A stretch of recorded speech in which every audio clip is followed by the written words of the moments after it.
Menurut Ketua Panitia Malam Konser Amal dan Puji-Pujian, Jamhari, kegiatan ini digelar untuk memberikan kesempatan kepada anak-anak yang tergabung dalam grup Purhosana Children and Youth Choir untuk tampil, serta mengajarkan kepada anak-anak sejak dini untuk bisa berbagi kasih kepada sesama yang membutuhkan, utamanya anak-anak yang memiliki keterbatasan.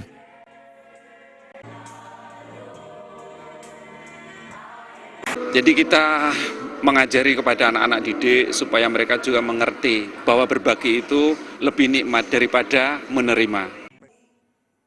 Sementara itu, Kepala Sidang Jemaat Gereja Elim Tabernakel Denpasar, Pendeta Timothy Rahario mengatakan, kegiatan ini rutin digelar setiap 3 bulan sekali. Saat ini pihaknya mengundang para penyandang cacat untuk datang ke gereja.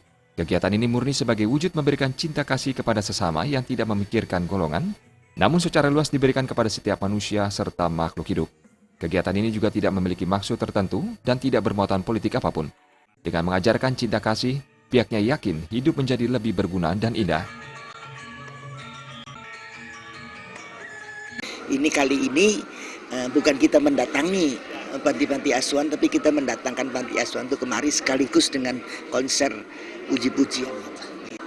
Uang tunai untuk kali ini yang biasa-biasanya juga sembako atau apa sesuai dengan kebutuhan panti asuhan yang kami tinjau lebih dulu.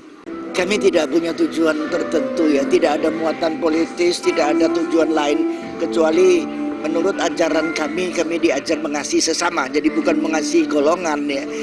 Sasaran kami ini juga bukan sesama Kristen, bantuan kami ini juga kepada orang Hindu dan sebagainya. Jadi tidak ajaran kami tidak mengajarkan kasih golongan, tapi kasih sesama.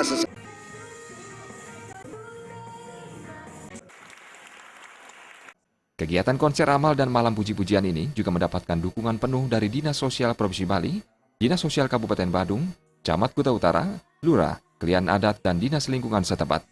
Konser amal yang juga dihadiri para donatur mampu mengumpulkan dana sebanyak 45 juta rupiah yang langsung diserahkan kepada 3 panti asuhan, yakni Panti Asuhan Kesayangan Ikang Papa, Panti Asuhan Bakti Senang Hati, dan Panti Asuhan Widya Kumara, masing-masing 15 juta rupiah.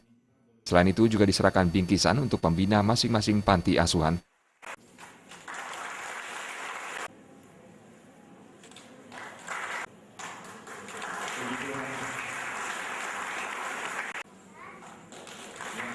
Berikutnya, Didisan Kasih. Terima kasih dedikasinya Ibu. Terima kasih Bapak Wina.